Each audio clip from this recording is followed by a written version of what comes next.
The city of Ottawa has grown up alongside 6 generations of Nicholas Sparks' descendants. While the drama of each of those generations unfolded, with triumphs, tragedies, scandals, and heroics, the character of Ottawa changed around them. What began as an unenviable swamp became a lumber town, a government city, a high-tech center, a modern stage for 1 million lives. Brian Hall can trace his lineage back to one of Ottawa's earliest settlers, Nicholas Sparks. So my name is Brian Hull, and I was born in Ottawa in the middle of World War II in 1942. And my grandfather, Cyril Currier, is the great-grandson of Nicholas Sparks of Spark Street.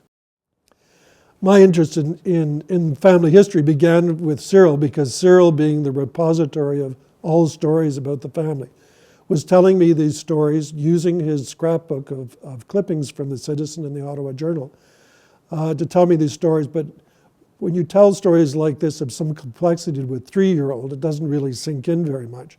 So it wasn't until I had a little more time and a little more interest in exploring that I began to really dig in. What's it like for you when you walk around downtown Ottawa? I love walking around downtown Ottawa, and I truly do feel that it's part of my domain. And I need to add very quickly, I don't own 1 square inch in any way of downtown Ottawa. So this is all a figment of my imagination, but I love it. I've figured out where Nicholas Sparks' home was. I've tracked down to the LeBreton Flats to the Firth Tavern to see whether after dinner he would have walked to the tavern to join Dr. Christie and McTaggart and Captain Wilson from Mooney's Bay for their drinking bouts, or whether he had gone horseback.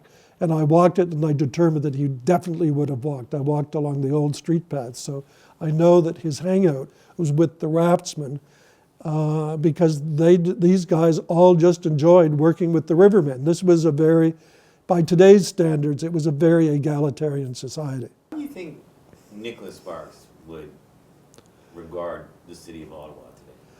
He would be delighted. He would, particularly because the part of the land that he eventually got back from the British Army became the commercial downtown, and that the land that he gave for City Hall subsequently became the National Arts Centre.